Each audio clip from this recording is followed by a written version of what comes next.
C'est quand la première greffe de visage? Alors, la première greffe a eu lieu en novembre 2005 et la nôtre a eu lieu en janvier 2007.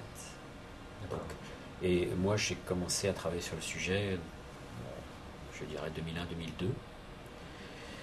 Donc, sur cette avancée qui est hospitalo-universitaire, c'est du domaine du soin, c'est du domaine de la clinique, c'est du domaine de la recherche. Et je crois que c'est très important de voir que la structure publique française a permis de faire ça. Pourquoi est-ce que c'est cette structure-là? Lorsque j'ai rencontré la directrice de l'assistance publique, qui était à l'époque Mme Van der Berg, je lui ai expliqué qu'un tel projet ne pouvait être soutenu que par une institution publique, en raison des implications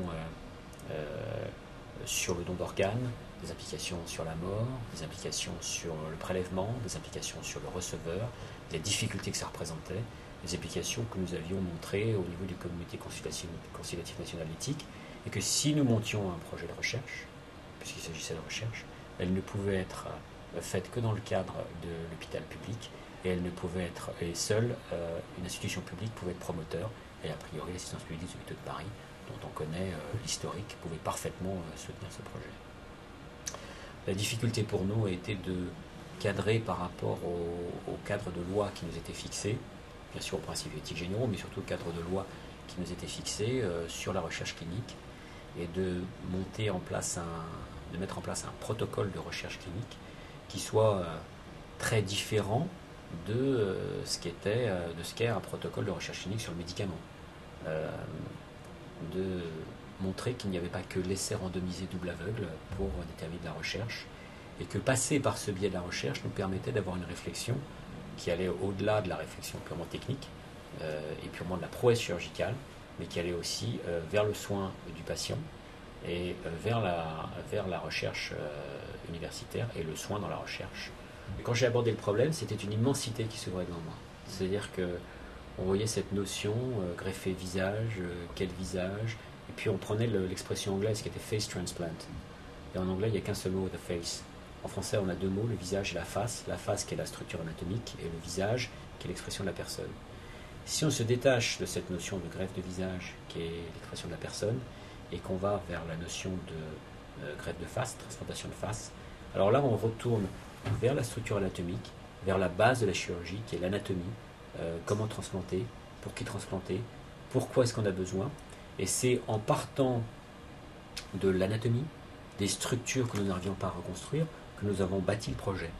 Pour en fait, du coup, en ressortir les patients pour lesquels cette greffe pouvait être bénéfique, et ne pas tout mélanger. Tous les patients défigurés ne nécessitent pas forcément une greffe de visage au sens vulgaire du terme. Un certain nombre peuvent en bénéficier. Et c'est là qu'est l'intérêt de la recherche, parce que c'est en allant au laboratoire d'anatomie, en disséquant et en voyant les problèmes que ça représentait, que nous sommes revenus à nos patients en disant mais quels sont les patients pour lesquels on pourrait le faire. Puis en faisant ces allers-retours, nous avons en fait élaboré ce projet pour des groupes de patients bien spécifiques.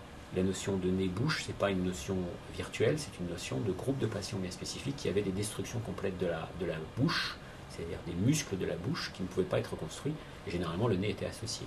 Donc on a aussi la destruction complète des paupières chez les grands brûlés, et c'est en groupant ça que nous avons réussi à monter un projet qui avait une cohérence en termes de recherche clinique, et en nous détachant complètement du fantasme collectif. Ce fantasme collectif étant des questions triviales souvent posées par la population, c'est la greffe du visage, mais on va mettre la tête de John Travolta pour mettre celle sur celle de Nicolas Cage.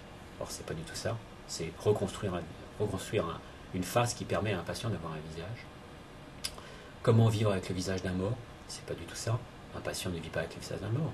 Il n'a plus le visage, il n'a plus de face, il a une face complètement détruite, et on lui amène des tissus qui certes viennent d'un mort, comme un cœur, comme un foie, comme un rein, mais vont lui permettre de se reconstruire de reconstruire lui-même son propre visage et sa propre identité. Et ces deux fantasmes qui sont les fantasmes les plus forts, on a réussi à les vaincre en abordant sur une approche très pragmatique, une approche très anatomique, très immunologique pour monter un protocole tel qu'il était. C'est comme ça que nous avons abordé le problème, en essayant de d'éloigner complètement le problème des fantasmes. Bien sûr, ça pose quand même des problèmes philosophiques, ou éthiques, ça dépend comment on les entend. Pas tellement pour le receveur, tout le monde pense au receveur, c'est surtout pour le donneur que ça pose un problème, et c'est là où on a le plus travaillé. C'est que dans l'image de l'humanité, depuis l'aube de l'humanité, les soins donnés à la personne décédée sont très importants, quelle que soit la méthode, hein, que ce soit la crémation, que ce soit l'inhumation, le soin donné est important. Depuis l'aube des temps, à partir du moment où l'homme a pris conscience de la mort, il a pris soin de ses morts. Et là était la difficulté, c'est-à-dire comment mettre au point un protocole qui permettait de faire comprendre aux familles que nous prenions soin du mort et surtout de son image, car au-delà de la mort, les familles ont toujours conscience de l'image du mort, contrairement à un organe interne où ils n'en ont plus conscience. Et c'était là la grande difficulté, à mon avis, à vaincre. Et petit à petit, nous y arrivons. Je crois qu'il y a encore une grande réticence. C'est là qu'est la difficulté. Il y a des gens qui nous avancent des arguments éthiques. Je ne pense pas que c'est un argument éthique, c'est un argument qu'il faut avancer avec des familles. Il y a des familles qui sont mûres, qui sont prêtes, d'autres qui ne le sont pas. De même qu'il y a des familles qui ne sont pas prêtes au don d'organes tout simples. Mais on est dans une population, dans une société qui évolue progressivement, qui, quand on regarde les générations, la génération de mes parents, quand on leur parlait de greffe, c'était très particulier, la notion de mort cérébrale, ils ne comprenaient pas trop. Ma génération comprenne bien la notion de mort cérébrale et le prélèvement d'organes chez les organes internes, mais quand je parle à des gens de ma génération, oui, mais tu es d'accord pour recevoir une face ou une main, mais est-ce que tu es d'accord pour donner une face ou une main? Est-ce que tu serais d'accord pour que ta fille, on prenne sa face ou sa main? Là, je sens bien quelques réticences, mais avec des gens très ouverts d'esprit. Par contre, chez les plus jeunes, c'est peut-être l'effet des jeux vidéo, c'est peut-être l'effet d'une évolution d'une société qui va permettre de mieux comprendre le corps détaché, etc. Il y a, à mon sens, une bien meilleure compréhension, une bien meilleure acceptation. Je crois que c'est une évolution de la société et que c'est un peu aussi le rôle de centres hospitaliers universitaires comme le nôtre, ou comme les sciences publiques des hôpitaux de Paris, de faire évoluer la société. La société nous pousse à évoluer, mais on est là aussi pour, je pense qu'en tant qu'universitaire, on est là aussi pour montrer un certain chemin. Parfois on peut se tromper, hein. Mais je crois qu'on est nommé à un certain poste pour faire un certain nombre de choses et ne pas se mêler de politique, de ne pas se mêler je dirais, de ce que pensent les sondages.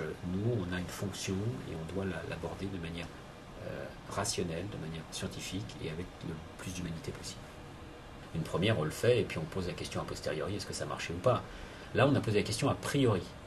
Et la question a priori, c'est non seulement est-ce que nous allons réussir techniquement, mais nous qualifierons de réussite si le patient a une intégration sociale. Et c'était la question a priori. Peut-on faire une greffe qui permet d'avoir une intégration sociale?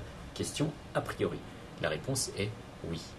Maintenant, nous posons d'autres questions, c'est jusqu'où peut-on aller en termes de déformation dans un sens ou dans un autre?